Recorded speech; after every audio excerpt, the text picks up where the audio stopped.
Lagos never truly sleeps. The city hums with restless energy, the buzz of okadas, the honking of impatient donfos, and the distant hum of music floating from unseen speakers. But at the top of Eko Heights, the tallest and most luxurious building in Ikoyi, the noise felt like a distant memory. Up here, there was only wind, darkness, and the quiet ache of a heavy heart.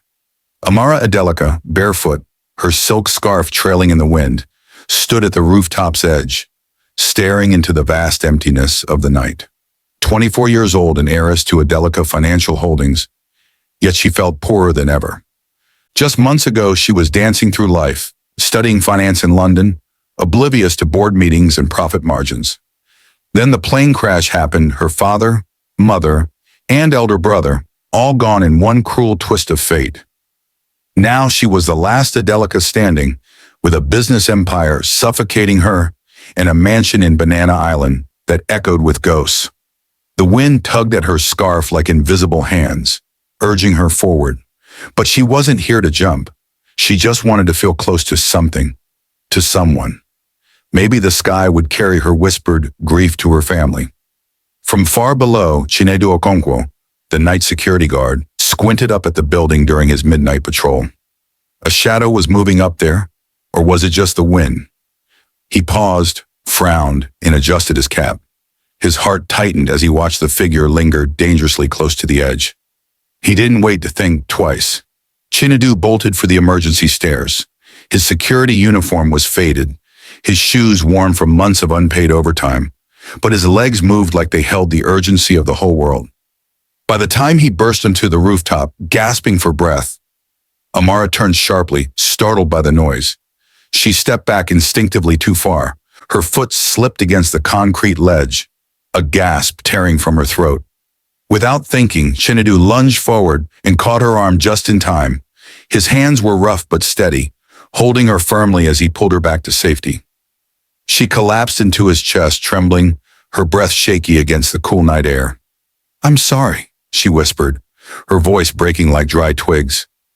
"I wasn't trying to jump, I just needed air." Chinedu stared at her, this girl wrapped in grief and silk. She didn't look like a resident. No jewelry, no arrogance, just sadness wrapped around her like a blanket. He released her slowly, his voice low and kind. "It's all right. You're safe now. I didn't mean to scare you." They stood in silence, the city lights beneath them twinkling like tiny distant stars. The wind danced between them, carrying a quiet understanding. Neither could speak yet. "I'm Chinedu," he finally said, offering a half smile. "Security here." She nodded faintly. "Amara." No last name, no title, just Amara. For a moment they stood together as strangers united by a stumble, a grasp, and the fragile thread of humanity that keeps us holding on. When Amara finally turned to leave, she paused and looked over her shoulder. Chinedu stood watching her, not with suspicion or curiosity, but concern, genuine, untainted concern. "You took the bomb. Take care of yourself," he said. She smiled, a small, tired smile. But it was real. That night, Amara walked back to the cold emptiness of the Adeleke mansion with something she hadn't felt in months, the warmth of being seen, not as an heiress, not as a symbol, but as a person. And for Chinedu, every time he looked up at that rooftop afterward, he wondered if she was okay. He didn't even know why. She was just a shadow in the dark, yet somehow she stayed in his mind. Aren't neither of them knew yet, but that rooftop meeting was not an ending. It was the first page of a story neither of them was prepared to write. Days passed, but the memory of that rooftop encounter clung to Amara like the lingering scent of Harmattan dust. Back in the vast Adeleke mansion, her life returned to its cold rhythm board meetings with greedy uncles, hollow conversations with distant relatives, and news headlines predicting her failure. The marble halls echoed with the footsteps of strangers who called themselves family but plotted her downfall. Yet every night just before sleep, Amara thought of the young man with gentle eyes and rough hands, Chinedu, the security guard who had saved her from the rooftop's edge. She didn't know why she remembered his name. Maybe because he was the only one who looked at her without expectation, pity, or greed. One late afternoon, craving air again, Amara disguised herself a plain hoodie, dark glasses, simple jeans.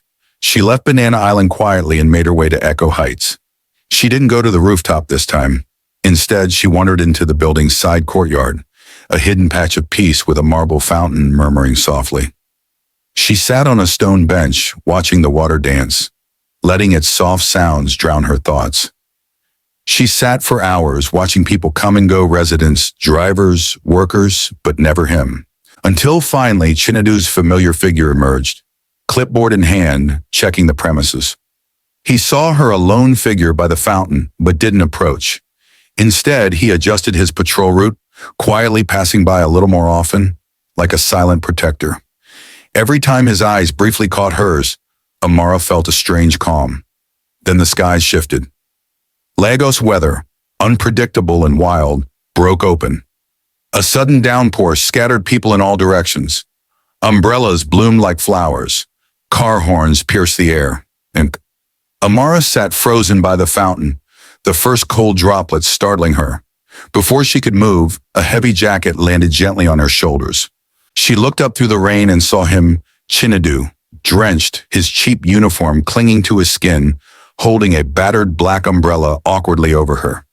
"You'll catch a cold," he said, his voice loud against the roaring rain, but laced with softness. "I'm okay," Amara murmured, but her voice betrayed her, cracking under the weight of the kindness. "Come on," he said. "There's a dry spot near the west entrance." He didn't touch her, didn't make her feel small.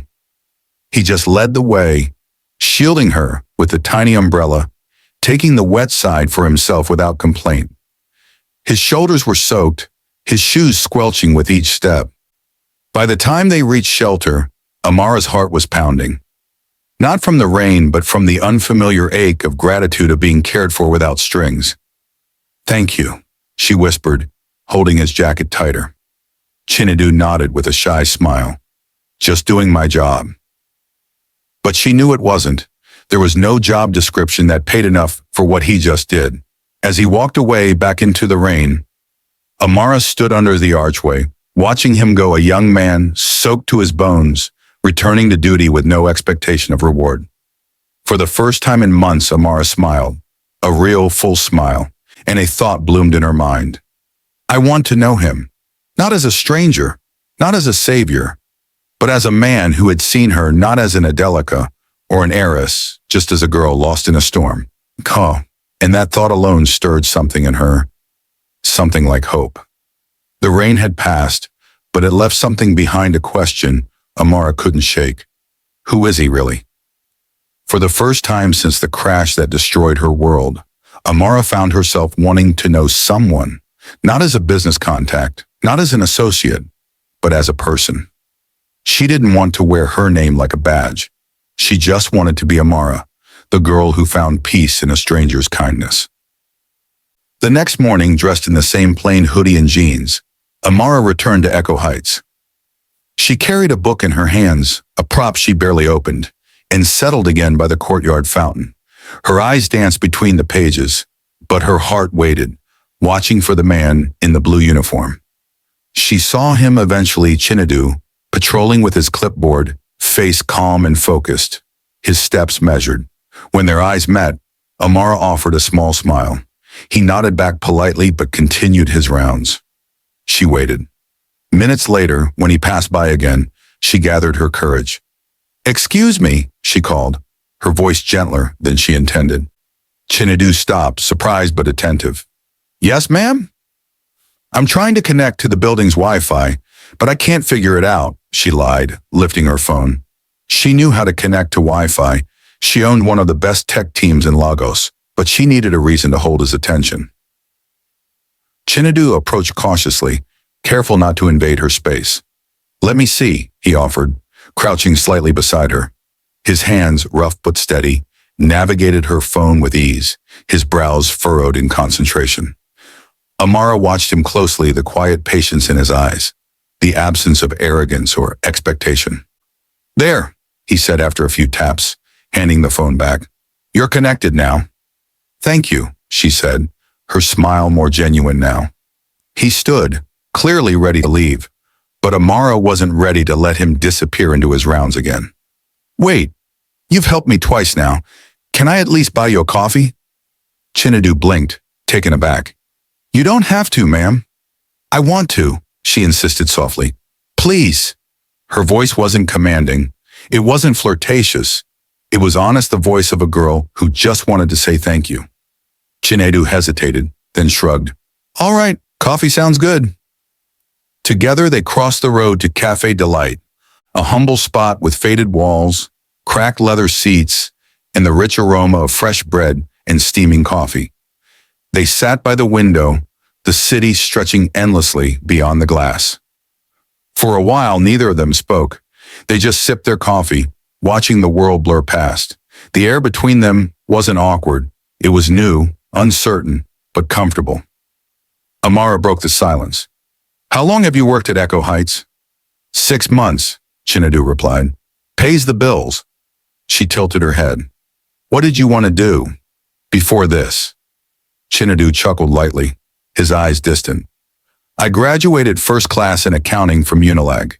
Full honors, scholarships, everything. I thought I'd walk into a good job, maybe start a business, help my mother in Suka. But Lagos doesn't reward dreams, it rewards connections. Amara's heart sank. She knew he wasn't wrong. She had seen it boardrooms filled with men who inherited offices instead of earning them. I'm not ashamed, Chinedu continued. I work security with pride. It's honest. Amara smiled, her throat tight. That's amazing, Chinedu chuckled under his breath. Most people don't think so.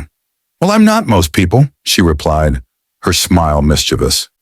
For the first time, Chinedu laughed, a warm, genuine sound that filled the little cafe like music. Amara's heart fluttered unexpectedly. They sat there, two souls from different worlds, sharing coffee in a broken cafe. And for Amara, it wasn't just coffee, it was a beginning of understanding, of seeing beyond her world of silk and gold, into the quiet dignity of those who had nothing but their pride and kindness. And for the first time in months, the world didn't feel so heavy. It felt human. The clouds gathered again over Ikoyi, promising another storm, but for Amara, the day had already been drenched in warmth. She returned to the Adeleke mansion that evening with a mind too busy to entertain the echo of its emptiness. Every marble corridor, every polished stair reminded her of the hollowness she had grown used to. Yet all she could think of was a small cafe with cracked seats and a man who laughed like it was a rare privilege. She wanted to see Chinedu again, to listen more, to understand deeper. So 2 days later, she returned to Café Delight. This time, she didn't pretend to be coincidental.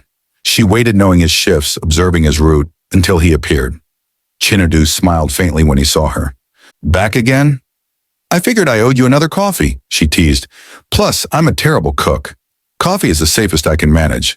Chinedu chuckled. You don't have to. I know, Amara replied, eyes steady. I want to. Their coffee stretched into conversations about Lagos traffic, strange residents in Eko Heights, growing up in Suka, and his younger sister who still dreamed of becoming a doctor. As they laughed, the skies darkened, and soon the rains came wild, heavy, and merciless. Amara cursed silently. She had no car, no cash, and worse, her phone was dead. Chinedu noticed her worry. What's wrong? My phone's dead, and I didn't come prepared, she admitted, feeling foolish. The rain made it impossible to get a cab or a bike. Chinedu scratched his head awkwardly. My place isn't far, just a few blocks in Yaba. It's not much, but it's dry. Amara hesitated. Every voice of her upbringing screamed against following a man she barely knew to his home. But her heart said otherwise. She looked at him, his sincerity, his cautious respect, and she nodded. I'll take you up on that. They walked through the puddled streets, dodging reckless Okadas and speeding cars, until they arrived at a small brick building with fading paint and rusty rails. 2 flights of creaky stairs later, Chinedu opened the door to a tiny room.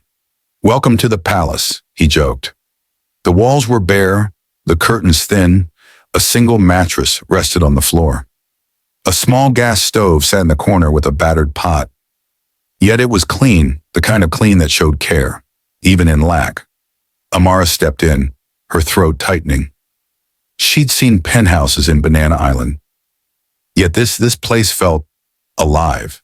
Chinedu pulled out a clean towel and handed it to her. Dry your hair. Then half embarrassed, he said, I have leftover jollof rice. It's not much. Amara smiled. Sounds perfect. Minutes later, they sat cross-legged on the mattress, sharing the steaming rice on chip plates. It wasn't fancy, but it was comforting, a flavor richer than any gourmet meal she had tasted. They talked about childhood mischief, dreams that didn't come true, music that made them cry. Amara laughed like she hadn't in years, her bare feet tapping the floor, her hair messy but her heart light. Here in this cramped space with peeling paint, Amara didn't feel like the Adeleke heiress. She was just Amara, the girl who loved burnt rice and rainy conversations. When the rain softened to a drizzle, she found herself resting against the wall, her eyes heavy, a rare peace wrapping her like a soft blanket. I wish life could just stay like this, she whispered, not realizing she had spoken aloud. Chinedu glanced at her, his heart strangely full. He didn't know who she truly was, but in that moment, it didn't matter. She was just the girl who smiled with her eyes closed, hugging a borrowed towel, content in a world without gold or chandeliers. And for Amara, as sleep took her gently, she realized she had found something she didn't know she was looking for: a home. Not built by marble, but by kindness.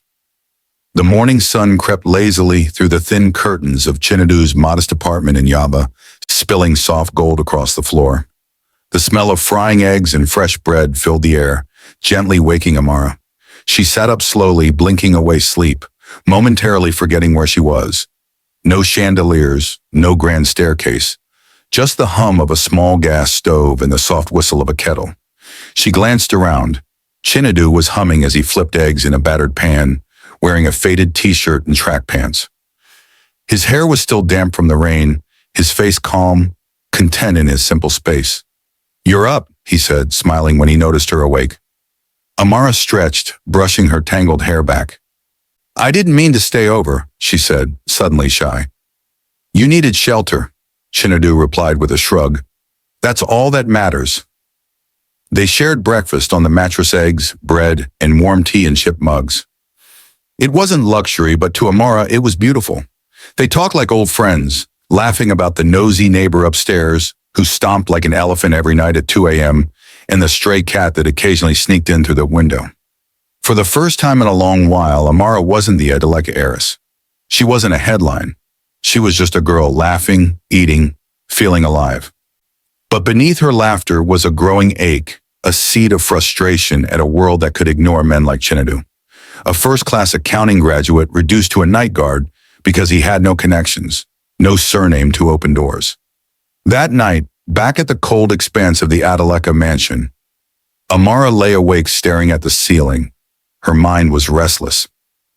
She remembered the proud men in her father's boardroom, some arrogant, some lazy, many incompetent, and yet here was Chinedu, sharp, educated, driven, invisible to the very world her family ruled.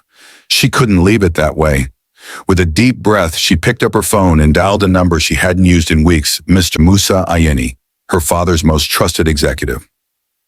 Good evening, Miss Adeleke, he greeted, his voice warm yet formal. I need a favor, Musa, she said, her voice steady. I need you to retrieve the file of an old job applicant, a man named Chinedu Okonkwo. He applied months ago for a management trainee position. There was a pause. Then, consider it done, Ma. Process his application through proper channels. I want him hired on merit. And Musa, he must never know this came from me. Understood. She hung up, her heart racing. She wasn't trying to buy Chinedu's affection. She wasn't trying to fix his life to win his gratitude. She just wanted to balance the scale to give him what he deserved, a fair shot in a world that had tried to forget him. Days later, her phone buzzed with a message. Chinedu. Amara, you won't believe this. Her heart skipped. Amara. What happened? Seconds later, her phone rang. She answered quickly. I got a job. Chinedu's voice was breathless with disbelief. A real one. Management trainee at Adeleke Logistics. They said they pulled up my old application. I don't know how, but I got it. Amara bit her lip to keep her emotions steady. That's amazing, Chinedu. Congratulations. I don't even know how it happened. He laughed. I stopped applying months ago. I thought I was invisible. Sometimes, Amara said softly, the world remembers the good ones. There was a pause, then Chinedu said, Thank you, Amara, for believing in me, for seeing me. Tears stung her eyes. She forced a steady breath. You deserve everything good coming your way. They talked for hours, Chinedu gushing about the office, his mother's excitement, and the official letter that still felt unreal in his hands. Amara listened, smiled, laughed, and never once let it slip that she had pulled the strings. Because this wasn't about gratitude. This was about justice. And as she ended the call, standing by her bedroom window, staring at the distant lights of Eko, Amara whispered to herself, You deserve to rise, and I'll always make sure you can. But what she didn't expect was that this new chapter would pull them together, and later, dangerously apart in ways neither of them could yet imagine. The days after Chinedu's job offer felt like a new season unfolding. He was different, lighter, brighter. Every call, every text to Amara was laced with excitement and gratitude. His first day at Adeleke Logistics had been surreal: glass offices, smart desks, people in tailored suits addressing him as Sir. He had stepped out of his uniform and into a life he thought was beyond him. Amara listened to his updates with a quiet heart, smiling at his joy. But behind each smile was a secret, one that weighed heavier with each passing day. They met again, this time in Chinedu's freshly cleaned apartment. He had bought a small cake from the roadside bakery down the street, a humble way to celebrate his new job. I got this to celebrate, he said, placing the cake on the small table with 2 chip plates. Amara laughed gently. It's perfect. They ate, laughed, teased. Chinedu spoke of his office, of the coffee machine he was still too shy to use, of the strange politics of the corporate world. Amara listened, her heart swelling not just with pride, but with something deeper. She wasn't watching a stranger succeed. She was watching the man she cared for step into his destiny. As the night grew quiet, they sat by the tiny window, watching the lights of Yaba twinkle against the dark sky. I don't know where this road will lead, Chinedu said, his voice serious, but wherever it goes, I want you there. Amara's heart clenched painfully. She wanted that too, more than anything. But the lie between them, the secret of her identity and her intervention, pulsed like a silent alarm in her chest. She looked at him, this honest man, proud, dignified, and the fear gripped her. If he knew, would he still see her the same? Would he see her as a manipulator, someone who played with his pride? Before she could speak, Chinedu reached out, brushing a stray braid from her face. You're special, Amara, he whispered. I knew it from the rooftop. His words melted her defenses, yet the secret screamed louder in her heart. She wanted to tell him, but she didn't know how. But fate didn't wait. One evening, while they sat sharing leftover biscuits and warm tea, Amara's second phone, the cheap burner she used to shield her real life, buzzed violently. The screen flashed with the Adeleke Holdings emergency line. She stepped out into the hallway to answer. Miss Adeleke, her assistant's voice was urgent. Your aunt is trying to overturn your authority in an emergency board meeting. The press is getting wind of it. You need to come now. Her stomach nodded. The family wolves were circling again. I'm on my way, she said, her voice firm. She returned inside, her mind swirling, her heart heavy. I have to go, she told Chinedu, forcing a smile. She reached for the small leather bag she had kept hidden in the corner, too clean, too expensive for this place. Chinedu's eyes caught it, his brow creasing. Are you okay? He asked, concern lacing his voice. Just something important. I'll call you, she said quickly, avoiding his gaze. But her chest ached with the weight of everything she hadn't said. She left hurriedly, the rain beginning to fall in heavy drops, her heart pounding louder than the storm. By the next morning, her world had erupted. Every news channel flashed the same headline. Amara Adeleke seizes control of family empire amid power struggle. Her face was everywhere, the iron heiress in a sharp suit, standing at the podium, cameras flashing, her name echoing across Lagos. And at that same moment, in a small cafe near Eko Heights, Chinedu stared at the TV screen. Frozen, the woman he had shared his floor with, eaten burnt jollof with, talked dreams with, was Amara Adeleke. The Amara Adeleke. The coffee in his hand grew cold. The room blurred. She had lied. She had sat in his home, shared his dreams, laughed in his bed of cracked foam, and never once told him who she really was. The ache of betrayal settled deep like a stone in his chest. He didn't answer her calls. He didn't reply to her messages. Because what could he say? The girl he loved was a lie. And that night in his small apartment, Chinedu sat in the dark, his heart torn between two truths, the woman who lied and the woman who made him believe life could be more. Somewhere in the Adeleke mansion, Amara stared at her reflection in the grand mirror, the city lights distant behind her, and whispered, "I should have told him." But she was too late. Or maybe, not yet. The days turned heavy, soaked in a silence that neither Amara nor Chinedu could escape. In the sprawling corridors of the Adeleke mansion, Amara moved like a ghost. The newspapers praised her strength, the iron heiress, they called her, but her heart was hollow. The mansion was colder, lonelier. Every polished surface reflected a version of herself that felt less human, more title. She tried to call him again and again. Each time the call went unanswered. She texted simple words like, "Please talk to me.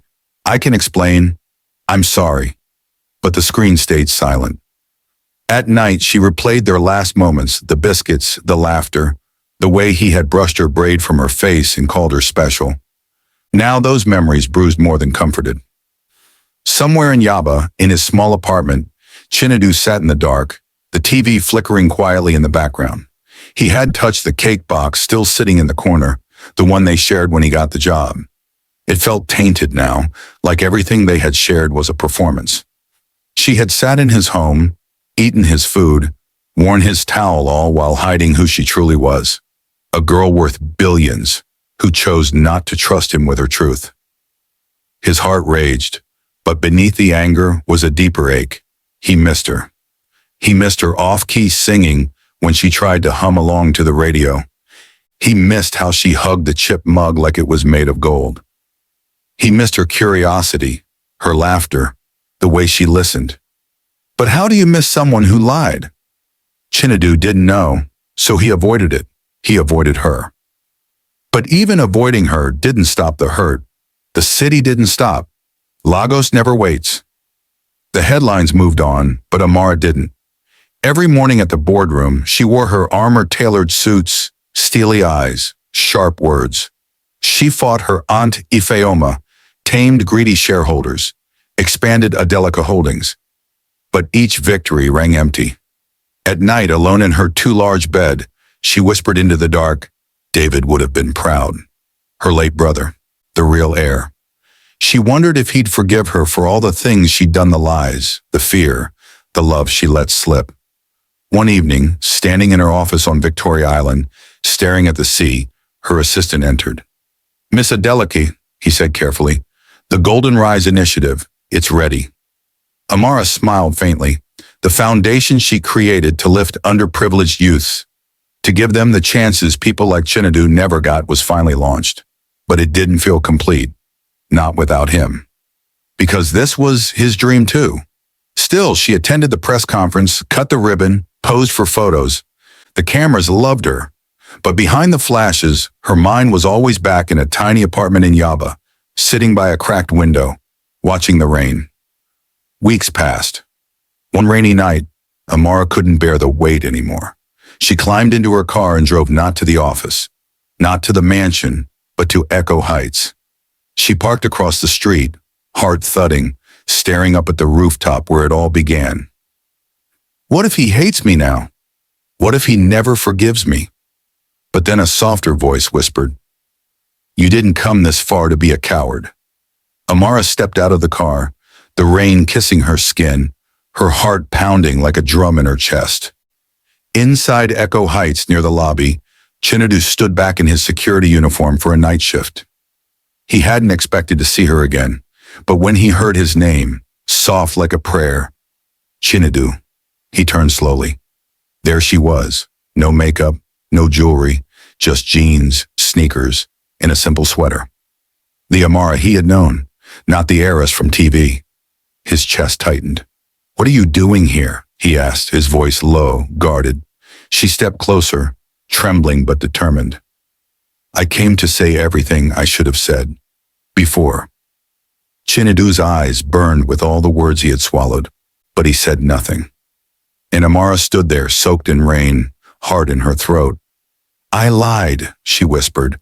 "I didn't tell you who I was because I was scared. Scared you'd treat me differently. Scared I'd lose the only real thing I ever had." Chinedu's fist clenched by his side. "You should have trusted me." "I know," Amara's voice broke. "I was wrong." She stepped closer, her voice cracking. "You didn't fall for Amara Adeleke. You fell for the girl who can't cook, who sings off-key, who's terrified of Danfo buses. The girl who loved eating burnt jollof and laughing with you in the rain." She swallowed hard, her tears mixing with the rain. "I'm not asking you to forgive me tonight," she said. "I'm asking for a chance to prove that what we had was real. That I love you, Chinedu, with everything I have, with everything I am." She stood there, vulnerable, waiting, hoping. Chinedu stared, his heart a storm of anger, longing, and love. Then slowly he stepped forward and wiped a tear from her cheek, his touch gentle. "You were real," he said softly. "You still are."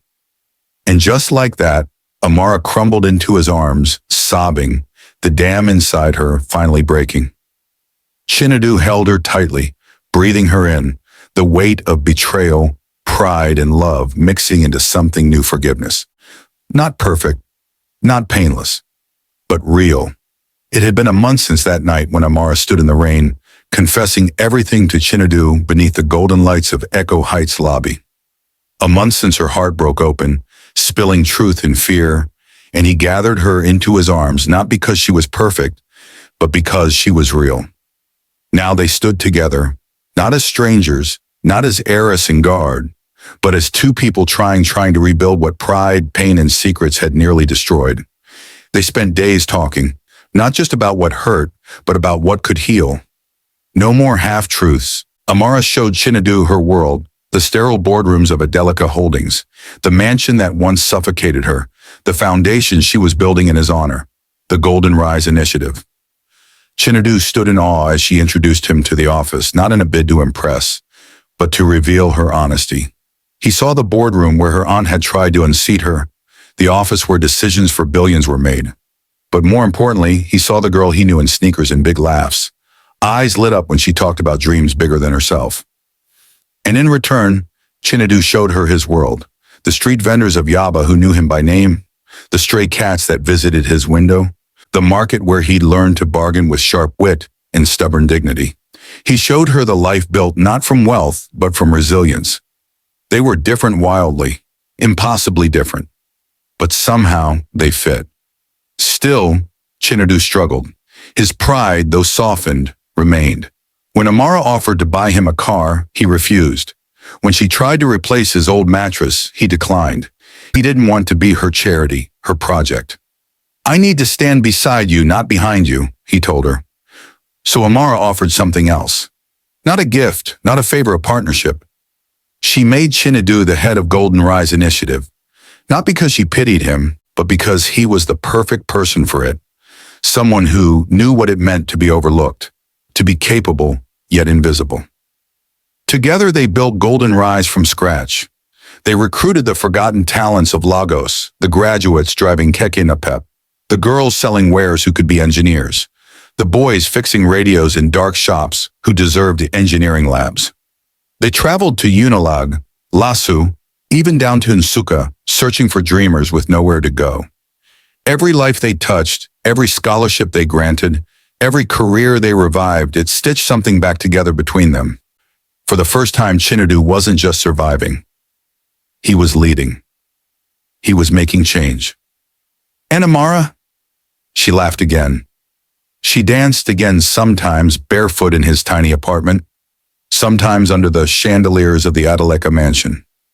Not because of wealth, not because of power, but because she was home.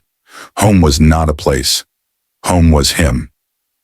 One soft evening, under a sky smeared with Lego stars, Chinedu stood in the garden behind the Adeleke mansion, the same place that once felt too cold, too distant. He held a small velvet box, his hands trembling not with fear, but with certainty.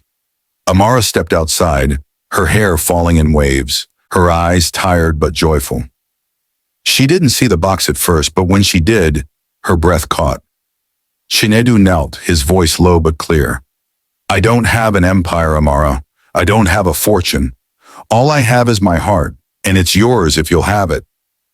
Amara fell to her knees, laughter tangled with tears, her hands over her mouth. You already had it, she whispered, throwing her arms around him.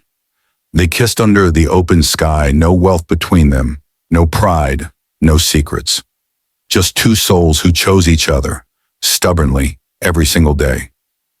Their love wasn't perfect. It was patched with pain, mistakes, misunderstandings.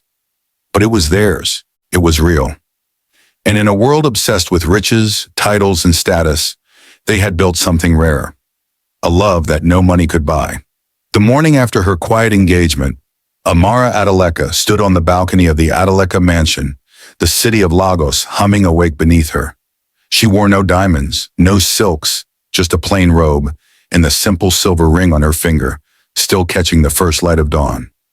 For the first time in her life, she wasn't carrying the weight of her family name alone. She carried it with Chinedu, not as her shadow, but as her partner. They didn't announce their engagement with press releases or photo shoots. There was no headline, no viral moment. It was theirs, private, sacred. But what couldn't remain hidden was the work they did together. Golden Rise Initiative became a movement. Under Chinedu's leadership, it wasn't just a foundation, it was a revolution of dignity. Every quarter they awarded scholarships, funded business startups, trained artisans, and created internship pipelines for graduates from underserved communities. Chinedu walked into rooms that once ignored him, this time as a leader. His face became familiar on panels discussing youth empowerment, social equity, and sustainable development in Nigeria. Newspapers wrote about the boy from Nsukka who now built futures. But no matter how high he climbed, he always returned to the small things: his mother in Nsukka, the old neighbors in Yaba, the stray cats by his window. Success hadn't changed his roots. It had only watered them. Amara stood by his side, not as a savior but as an equal. The boardrooms she once feared became platforms for policies that mattered, for businesses that gave back. She no longer fought just for the Adeleke legacy, she fought for the future of Nigeria's forgotten.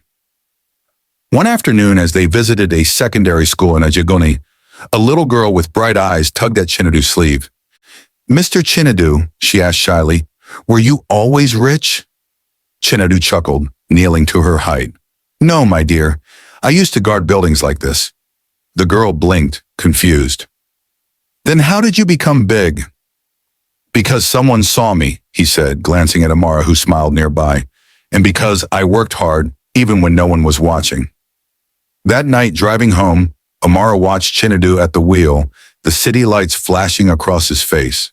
She reached over, squeezing his hand. You're changing the world, she whispered. We are, he corrected, eyes warm. Weeks later, in a modest yet elegant ceremony held in the garden of the Adeleke mansion, where wildflowers now bloomed and the air was filled with music, Amara and Chinedu said their vows. There was no extravagance, just family, friends, the beneficiaries of Golden Rise, and quiet laughter. They exchanged rings, not as a display of wealth, but as a reminder of the choices they had made to love, to heal, to build together. At the reception, Chinedu raised his glass. To the future we build, not from fortune, but from faith. not from wealth, but from work. And to the woman who reminded me that love isn't about what you have, it's about who sees you when the world refuses to. The crowd erupted in cheers, but for Amara, the loudest thing in that moment was her heartbeat steady, strong, alive. She had saved her family empire, yes, but with Chinedu, she had built a new one crafted not from skyscrapers and bank accounts, but from lives lifted, dignity restored, and a love that could weather every storm. And as they danced under the Lagos stars, barefoot on the grass, Amara whispered into his ear, This is the legacy I choose." Chinedu smiled, holding her close. "And I choose you every day." Together they stepped into a future not built by wealth, but by choice, love, and the courage to rise together. 10 years later, the city of Lagos stood taller. The skyline sparkled with new towers, new names, and new hopes. But among the shining steel and glass, a particular building stood distinct in Victoria Island, the headquarters of Golden Rise Foundation. Inside, walls were adorned with portraits not of founders or donors, but of youths who had risen from obscurity to impact. Engineers, doctors, innovators, artists all born from neighborhoods that the world once ignored. Amara Adeleke Okonkwo walked the halls, her steps steady, her eyes bright with the quiet power of purpose. She had long traded corporate politics for something more fulfilling, nurturing minds, shaping futures. In her office, a large glass window overlooked the city's pulse. On the desk, a framed photo, herself and Chinedu, standing with a group of graduates in front of the Golden Rise banner, all smiles, all survivors. Chinedu entered, his face aged slightly by time but glowing with peace. His eyes still carried the fire that had once made Amara fall in love, the fire of a man who knew what it was to be forgotten and chose to lift others instead. "Another batch of fellows starting next week," he said, placing a file on her desk. "We have applicants from the north, east, south. We're making good on our promise." Amara smiled. And to think, it all started with a rooftop in Eko Heights. Chinedu chuckled, crossing to her side. "And a girl who lied to me." She laughed, pushing his arm playfully. "And a man who wouldn't pick his calls." They stood together, watching the city stretch beyond them, a testament to what was possible when love meets purpose. Their home in Lekki Phase 1 was modest by billionaire standards, but rich in joy. Photographs of their travels, their projects, and most importantly, their twin children, Adeze and Chijioke, lined the walls. The twins, now 8, carried the fire of both parents, curious, kind, full of questions. Adeze dreamed of being a scientist, Chijioke, a teacher. One evening, as the family gathered around a backyard fire pit, Adeze asked, "Mama, how did you and Papa meet?" Amara exchanged a glance with Chinedu, who smiled knowingly. "Well," Amara began, "Mama was sad, sitting on a rooftop, and Papa was brave enough to climb all the stairs just to make sure I didn't fall. And then she kept a big secret," Chinedu teased, his eyes twinkling. "But when the truth came out," Amara continued, pulling her children close, "we learned that love is not about where you come from, but about what you build together." Chijioke looked thoughtful. "So you built Golden Rise to help people build too?" "Yes," Chinedu said, "so that no child grows up thinking they're invisible." The fire crackled, the sky above heavy with stars, and the family sat in the warm glow of love, memory, and the legacy they had chosen. In their old age, their story would be told not in headlines, not in shareholder reports, but in every life lifted, every dream restored, every young person who looked at the mirror and saw not poverty, not limitation, but potential. And when the time came, their children would carry that light forward. Because long after names fade and fortunes crumble, the greatest wealth they would leave behind was this: a love that saw beyond class and circumstance, a foundation built on dignity, a future brighter than gold. And together, Amara and Chinedu, hand in hand, watched the next sunrise, their hearts full, their journey complete, yet ever beginning. Ain't